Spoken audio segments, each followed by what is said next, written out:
ಪ್ರತಿ 5 ನಿಮಿಷಕ್ಕೆ ಒಬ್ರು ಹೃದ್ರೋಗಿ ತುರ್ತು ಚಿಕಿತ್ಸೆಗೆ ದಾಖಲಾಗ್ತಾ ಇದ್ದಾರೆ. ಪುನೀತ್ ರಾಜ್ಕುಮಾರ್ ಅವರು ನಿಧನ ಹೊಂದಿದ ಮೇಲೆ 20,000 ರೂಪಾಯಿನೂ ವಾಪಸ್ ಕೊಟ್ಬಿಡ್ತೀನಿ, ತಗೊಂಡೋಗಿ ನೀವು. ಸೊ ನಾವು ಉಚಿತವಾಗಿ ನಾವು ಚಿಕಿತ್ಸೆ ಮಾಡ್ತೇವೆ, ಮಾಡಿದ್ವಿ. ನಮ್ಮ ದೇಶದಲ್ಲಿ ದುಡಿದು ಸಾಯುವರಿಗಿಂತ ಚಿಂತೆ ಮಾಡಿ ಸಾಯುವರೇ ಜಾಸ್ತಿ ಇದೆ. ಹೃದಯ ನಮ್ದಾಗ್ಲಿ ನಿಮ್ದಾಗ್ಲಿ ಅಥವಾ ಬೇರೆಯವ್ರದ್ದಾಗ್ಲಿ ಹೃದಯ ಖುಷಿಯಾಗಿರ್ಬೇಕು ಯಾವಾಗ್ಲೂ. ಯಾಕೆಂದ್ರೆ ಹೃದಯ ಖುಷಿಯಾಗಿದ್ರೆ ಮನಸ್ಸು ಖುಷಿಯಾಗಿರುತ್ತೆ. ಸೊ ಮನಸ್ಸು ಖುಷಿಯಾಗಿದ್ರೆ ದೇಹದ ಆರೋಗ್ಯ ಕೂಡ ಚೆನ್ನಾಗಿರುತ್ತೆ. ನಿಜ. ಕೇವಲ ದೈಹಿಕ ಆರೋಗ್ಯ ಮಾತ್ರ ಅಲ್ಲ, ಸಾಮಾಜಿಕ ಆರೋಗ್ಯ ಕೂಡ ಚೆನ್ನಾಗಿರುತ್ತೆ. ಅದಕ್ಕೋಸ್ಕರ ಹೃದಯ ಒಂದು ಅದ್ಭುತವಾದಂತ ಅಂಗ.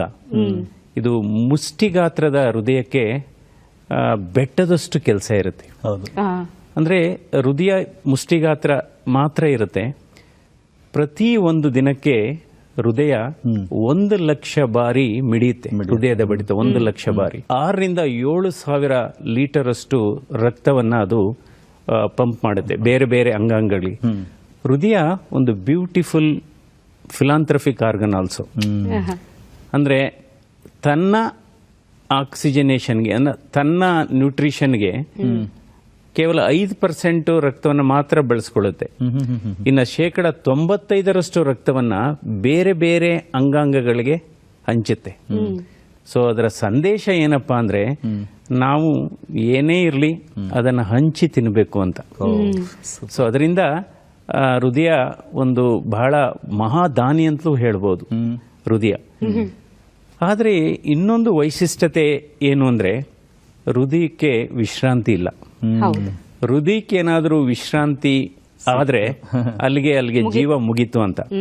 ಅದರಿಂದ ಈ ನಮ್ಮ ಮನಸ್ಸಿನ ಭಾವನೆಗಳು ಏನೇ ಇರಲಿ ಅದು ನೇರವಾಗಿ ತಾಕೋದು ಹೃದಯಕ್ಕೆ.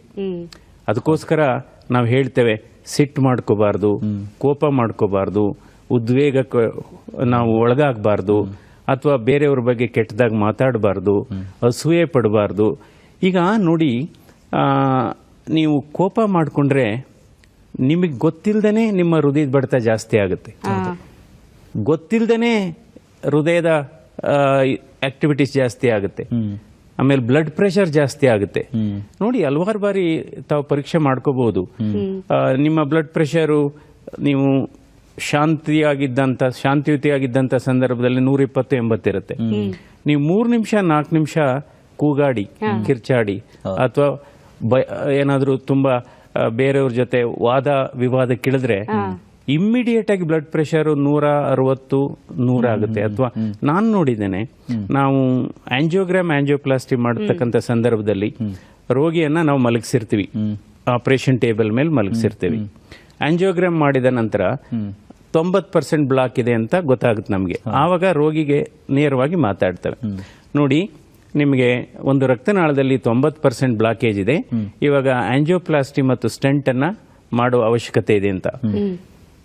ಇದು ಹೇಳಿದ 2-3 ನಿಮಿಷದಲ್ಲೇ ಅವರ ಬ್ಲಡ್ ಪ್ರೆಷರ್ 120/80 ಇದ್ದಿದ್ದು 200/100 ಆಗುತ್ತೆ. ಸೊ ಅದರಿಂದ ಕೋಪ ಮಾಡ್ಕೋಬಾರ್ದು. ಸೊ ಅದಕ್ಕೋಸ್ಕರ ಈಗ ಕೇವಲ ನಮ್ಮ ಇವತ್ತೆಲ್ಲ ನಾವು ನೋಡ್ತೇವೆ, ಹಿಂದೆ ಒಂದು ಕಾಲ ಇತ್ತು ಈ ಹೃದಯ ಸಂಬಂಧಿ ಕಾಯಿಲೆಗಳು. ಅದರಲ್ಲೂ ಈ ಹೃದಯಘಾತ ಸ್ವಲ್ಪ ವಯಸ್ಕರಲ್ಲಿ ಬರ್ತಾ ಇತ್ತು. 50 ವರ್ಷ 60 ವರ್ಷ ಆದ ನಂತರ ಬರ್ತಾ ಇತ್ತು. ಕಳೆದ 10-15 ವರ್ಷದಲ್ಲಿ ಬಹಳ ಬದಲಾವಣೆ ಆಗಿದೆ. ಈ ಬದಲಾವಣೆ ಅಂದ್ರೆ ಇವತ್ತು ಭಾರತ ದೇಶದಲ್ಲಿ 25% ಸಾವುಗಳು ಹೃದಯ ಸಂಬಂಧಿ ಕಾಯಿಲೆಗಳಿಂದ ಆಗ್ತಾ ಇದೆ. ಇದು ಒಂದು ಕಡೆ. ಇನ್ನೊಂದು ಬಹಳ ಆತಂಕಕಾರಿ ಬೆಳವಣಿಗೆ ಏನಪ್ಪಾ ಅಂದ್ರೆ 30% ಹೃದಯಘಾತಗಳು 45 ವರ್ಷಕ್ಕಿಂತ ಚಿಕ್ಕವರಿಗೆ ಆಗ್ತಾ ಇದೆ. ಅದಕ್ಕೆ ನೋಡಿ ಯಾವ ರೀತಿ ಈಗ ಬದಲಾವಣೆ ಆಗಿದೆ. ಮಧುಮಕ್ಕಳಲ್ಲಿ ಮಧುಮೇಹ, ಮಧುಮಕ್ಕಳಲ್ಲಿ ಹೃದಯಘಾತ. ಈಗ ನೋಡ್ತಾ ಇದ್ದೇವೆ, ಮದುವೆ ಮಂಟಪದಿಂದನೇ ಹೃದಯಘಾತ ಆಗಿ ಆಸ್ಪತ್ರೆಗೆ ಬರುವಂತಹ ಪರಿಸ್ಥಿತಿ ಆಗಿದೆ. ಸೊ ಅಂದ್ರೆ ಯುವ ಜನರಲ್ಲಿ ಮತ್ತು ಮಧ್ಯ ವಯಸ್ಕರಲ್ಲಿ ಇವತ್ತು ಈ ಹೃದಯಘಾತ ಮತ್ತು ಹೃದಯ ಸಂಬಂಧಿ ಕಾಯಿಲೆಗಳು ಇತ್ತೀಚಿನ ದಿನಗಳಲ್ಲಿ ಜಾಸ್ತಿ ಆಗ್ತಾ ಇದೆ. ನಾವು ಜಯದೇವ ಹೃದ್ರೋಗ ಸಂಸ್ಥೆಯಲ್ಲಿ ನಾವು ಒಂದು ಅಧ್ಯಯನ ಕೂಡ ಮಾಡಿದ್ದೇವೆ. 2017ರಿಂದ 2019 ಕೋವಿಡ್ಗೆ ಪೂರ್ವ ಅಂದ್ರೆ ಕೋವಿಡ್ಗೆ ಮೊದಲು ಸುಮಾರು ಈ 2 ವರ್ಷಗಳಲ್ಲಿ ನಾವು 2500 ಯುವ ಹೃದ್ರೋಗಿಗಳಿಗೆ ಚಿಕಿತ್ಸೆ ಕೊಟ್ಟಿದ್ದೆ. ಇವಾಗ ಏನಾಯ್ತು, ಇತ್ತೀಚೆಗೆ ಪುನೀತ್ ರಾಜ್ಕುಮಾರ್ ಅವರು ನಿಧನ ಹೊಂದಿದ ಮೇಲೆ ಅಂದ್ರೆ ಈಗ ಹೆಚ್ಚು ಪ್ರಚಾರ ಸಿಗ್ತಾ ಇದೆ ಹೊರತು ಈ ಯುವ ಜನರಲ್ಲಿ ಹೃದಯಘಾತ ಆಗ್ತಾ ಇರೋದು ಕಳೆದ 10-15 ವರ್ಷದಲ್ಲಿ ಜಾಸ್ತಿ ಆಗಿದೆ.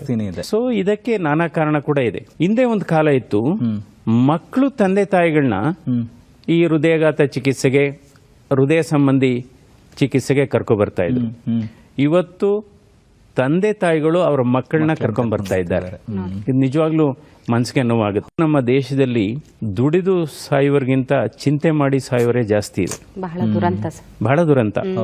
ಬಟ್ ಇತ್ತೀಚಿನ ದಿನಗಳಲ್ಲಿ ಈಗ ಕೆಲವರು 20-25% ಜನರಿಗೆ ಹೃದಯಘಾತ ಆದಂತ ಸಂದರ್ಭದಲ್ಲಿ ಯಾವುದೇ ನಿಖರವಾದಂತ ಕಾರಣ ಇಲ್ಲ.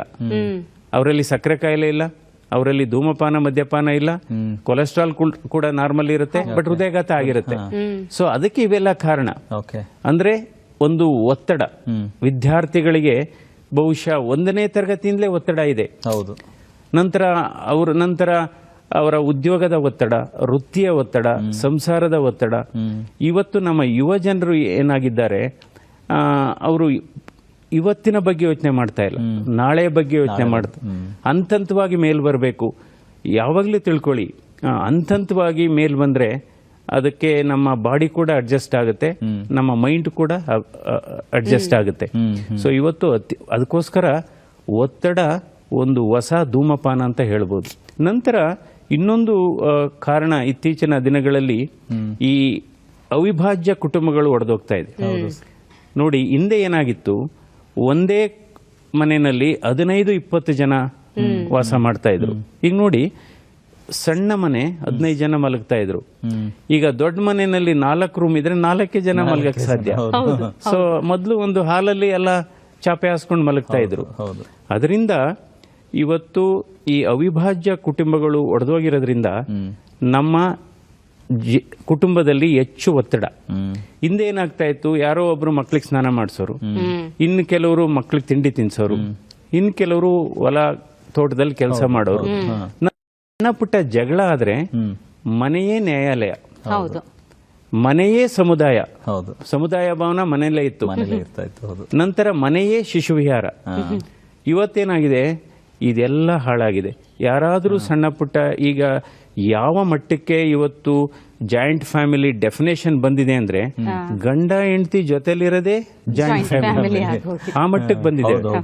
ಸಣ್ಣ ಪುಟ್ಟ ಜಗಳ ಆಯ್ತು ಅವರಿಗೆ ಬಗೆಹರಿಸೋರು ಯಾರು ಇಲ್ಲ.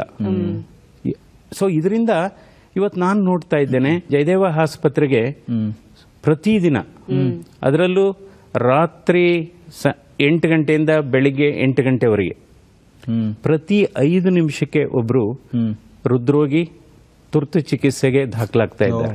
Every 5 minutes there is an admission in casualty for a sick cardiac patient. So ಅದರಿಂದ ನಂತರ ಇನ್ನೊಂದು ಸಮಸ್ಯೆ, ಇತ್ತೀಚಿನ ದಿನಗಳಲ್ಲಿ ಹಳ್ಳಿಗಳಿಂದ ಸುಮಾರು ಜನ ನಮ್ಮ ಪಟ್ಟಣಕ್ಕೆ ಇವತ್ತು ವಲಸೆ ಬಂದಿದ್ದಾರೆ. ಮನವಿ ಮಾಡೋದು ಅಂದ್ರೆ, ಏನಾದರೂ ಒಳ್ಳೆ ಕೆಲಸ, ಒಳ್ಳೊಳ್ಳೆ ಜಾಸ್ತಿ ಸಂಬಳ ಸಿಕ್ಕರೆ ಹಳ್ಳಿಯಿಂದ ಜನರು ಬರಲಿ.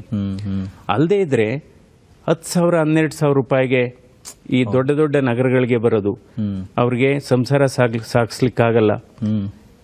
ಈ 3 ಥರ ಈ ಸಮಸ್ಯೆಗಳನ್ನ ನಾನು ನೋಡ್ತಾ ಇದ್ದೇನೆ. ಅವರು 30 ವರ್ಷ ಆಗಿರುತ್ತೆ ಆ ಹೆಣ್ಣು ಮಗಳಿಗೆ, 2 ಮಕ್ಕಳಿರ್ತಾರೆ, ಗಂಡನಿಗೆ ಕಾಯಿಲೆ, ಅಥವಾ ಗಂಡ ಬಿಟ್ಟಿರ್ತಾನೆ, ಅಥವಾ ಗಂಡ ಸತ್ತಿರ್ತಾನೆ. ಅವ್ರು ಬಂದು ಅಯ್ಯೋ ಕೆಲಸ ಕೊಡಿ, ಎಷ್ಟು ಸರಿ ಆಗಿದೆ. ಮೊನ್ನೆ ಕೂಡ ಒಬ್ರು ಅವರ ಗಂಡನಿಗೆ ಇದು ಹಾರ್ಟ್ ಅಟ್ಯಾಕ್ ಆಗಿದೆ, ಕೆಲಸ ಇಲ್ಲ, 80,000 ಕಟ್ಟಬೇಕು. ಅವ್ರು ಹೇಳ್ತಾರೆ, ನಾನು ಕೂಲಿ ಮಾಡಿ ಮುಸ್ರೆ ತಿಕ್ಕಿ ನಾನು 10,000 ರೂಪಾಯಿ ತಂದಿದ್ದೀನಿ, ಸೊ ನನ್ನ ಹತ್ರ ದುಡ್ಡಿಲ್ಲ ಅಂತ. ನಾನು ಹೇಳ್ದೆ, ಇಲ್ಲ ನಮ್ಮ ಸೆಕ್ರೆಟರಿ ಹೇಳಿದ್ರು ಒಂದು 20,000 ಆದ್ರೂ ಕಟ್ಟಬೇಕು ಅಂತ. ಅದಕ್ಕೆ ಅವ್ರೇನು ಹೇಳ್ತಾರೆ, ನಾನು ಇನ್ನೊಂದು ಎಕ್ಸ್ಟ್ರಾ ಮನೆಯಲ್ಲಿ, ಇನ್ನೊಬ್ರು ಮನೆಯಲ್ಲಿ ಕೆಲಸ ಮಾಡಿದ್ರೆ ನನಗೆ ಇನ್ನೊಂದು 10,000 ಜಾಸ್ತಿ ಸಿಗ್ಬೋದು ಅಂತ. ಸೊ ಅವರಿಗೆ 3 ವರ್ಷದ ಮಗು ಇದೆ, ಮಗು ಎಲ್ಲಿ ಬಿಡ್ತಾರೆ? ಇವೆಲ್ಲ ಒತ್ತಡ. ಸೊ ಅದರಿಂದ ನಾನು ಹೇಳಿದೆ, 20,000 ರೂಪಾಯಿನೂ ವಾಪಸ್ ಕೊಟ್ಬಿಡ್ತೀನಿ, ತಗೊಂಡೋಗಿ ನೀವು. ಸೊ ನಾವು ಉಚಿತವಾಗಿ ನಾವು ಚಿಕಿತ್ಸೆ ಮಾಡಿದ್ವಿ, ಉಚಿತವಾಗಿ ಆಂಜಿಯೋಪ್ಲಾಸ್ಟಿ ಮಾಡಿದ್ವಿ. ಅದರಿಂದ ಇವತ್ತು ಈ ಹೃದಯ ಸಂಬಂಧಿ ಕಾಯಿಲೆ ಕೇವಲ ಶ್ರೀಮಂತರ ಕಾಯಿಲೆಯಾಗಿ ಉಳಿದಿಲ್ಲ, ಇದು ಕೇವಲ ಪಟ್ಟಣವಾಸಿಗಳ ಕಾಯಿಲೆಯಾಗಿ ಉಳಿದಿಲ್ಲ, ಕೂಲಿ ಕಾರ್ಮಿಕರಲ್ಲೂ ಇದೆ, ಬಡವರಲ್ಲೂ ಇದೆ. ಸೊ ಅದರಿಂದ ನಿಜವಾಗ್ಲೂ ಇದು ಜಾತ್ಯತೀತ ಕಾಯಿಲೆ ಅಂತಲೇ ಹೇಳ್ಬೋದು.